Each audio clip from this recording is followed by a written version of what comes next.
To the Minister of Māori Affairs, does he stand by his statement? Across many steps, the Māori voice is heard by the government and is included in and informs decision-making. The Minister believes that Māori need to be participants in decision-making and not the recipients of it. Where's the Minister? The Honourable Jerry Brownlee. Mr. Speaker, on behalf of the Minister of Māori Affairs, yes. The Honourable Shane Jones. Got the brown pit right anyway. Okay. Second, is the fact that the Associate Minister of Corrections, who has delegated responsibility for... Sorry to the member. Look, that's not necessary, that comment. And if we want some order in the House, then we'll reserve those things for later.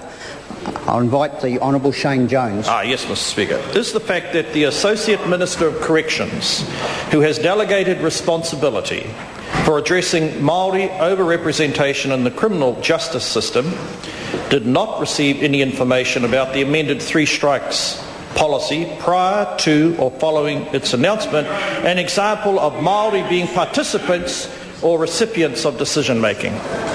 The Honourable Jerry Brownlee. Mr. Speaker, on behalf of the Minister for Māori Affairs, as the Minister of Corrections informed the House before, the Minister of Māori Affairs has his own discussions with corrections on these matters. Therefore, there was no flow of paper necessary.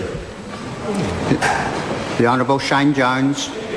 How much did the Māori voice inform the government's decision to shut down Te Hurihanga Youth Offending Programme, considering that the Associate Minister of Corrections with responsibility for addressing Māori over-representation in the criminal justice system did not receive a single paper, briefing or report on the matter?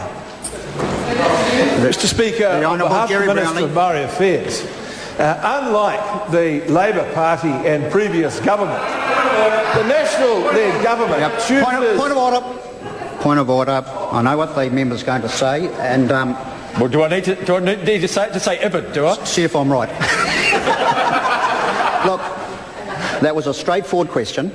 That was a straightforward question by the member, and there's no need to bring political inference and make it a political statement in your opening comments.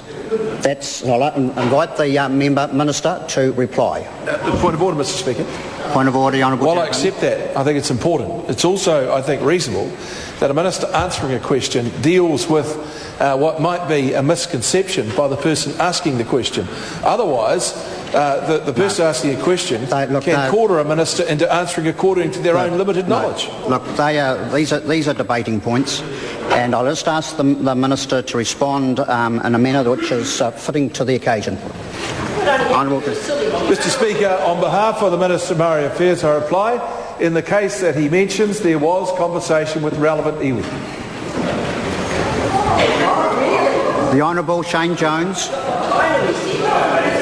To the Minister of Māori Affairs, does he consider that the Māori voice is being heard through his role as Associate Education Minister with responsibility for all matters relating to kaupapa Māori education, work relating to wānanga, considering that he claimed he was not consulted on national standards nor on the government's plans to scrap some tertiary courses and cut funding for some tertiary institutions?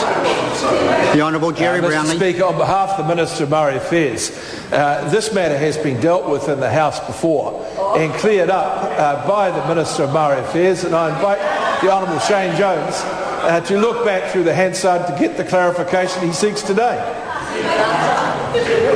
The Honourable Shane Jones. Given that these policies will have a disastrous effect on the over-representation of Māori in our prisons and... Point of order, the Honourable Jerry Brownlee. Mr. Speaker, I don't want to be overly pedantic, but I think it is time that we started to require members to start questions with a question word and not the sort of emotive claptrap we just heard from the Honourable Shane Jones. Sure. Thank you. The member knows he can't start with... he must start with a question. The Honourable Trevor Mallett. Mr. Speaker, I'd like to refer you to Speaker's rulings from Mr. Speaker Smith, or Dr. Speaker Smith, in this Parliament, where he has indicated that he is reverting the practice to that of before the period of Mr. Speaker Hunt, and that givens have been allowed by him, as has been the practice in this Parliament for all but about 5 years. Thank you. In relation to that, we haven't got the call, Mr. Speaker. I'm seeking the call. Just one moment. The Honourable Jerry Browning. Oh, thank you, Mr. Speaker.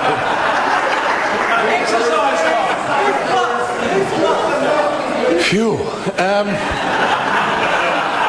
Mr. Speaker, it is true that Speaker Lockwood-Smith has allowed some questions to begin with the word given, but generally it refers to something that has been said before, not the sort of highly emotive political statement that Mr. Jones just made. Thank you for that. Look, when we're asking a question, they should not contain argumentative or inferences which might cause offence. I'll ask the member to ask the question again. The Honourable Shane Jones. Speaker, to the Minister of Māori Affairs, how does the Minister believe that he will remain effective given the effect of these policies on the over-representation of Māori in our prisons, 50% of the population, Māori male, and in student underachievement?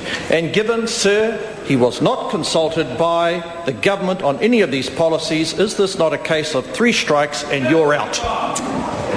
Mr. Speaker, on behalf of the Minister of Māori Affairs, firstly, the door to the Cabinet room is always open to me, and I attend frequently on matters that are of concern to me, and that will be a matter for public record.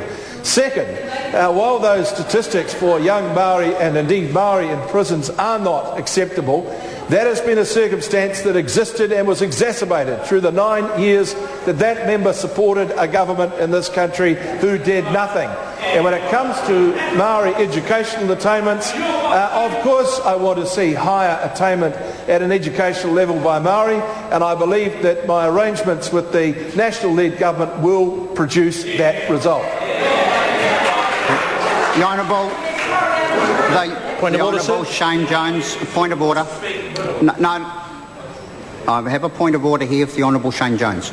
Sir, I seek permission, leave to table an Official Information Act response from Dr. Peter Sharples confirming that he did not receive or produce any information as the Minister of Corrections in relation to the Hurihanga Youth Offending Program. This is a document, a letter, is it from Dr. Sharples to whom? To whom? Yes. Is this in the public domain? Highly unlikely. No, I'm asking it. It's an Official Information Act request, sir.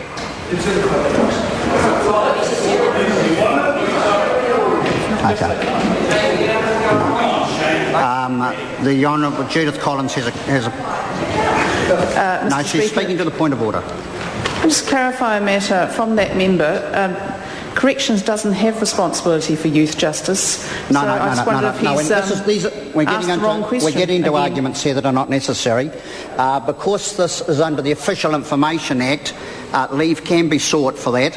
So leave is sought to table that document. Is there any objection? There is objection.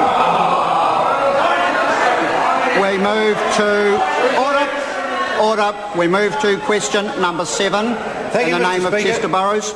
Thank you, Mr. Speaker.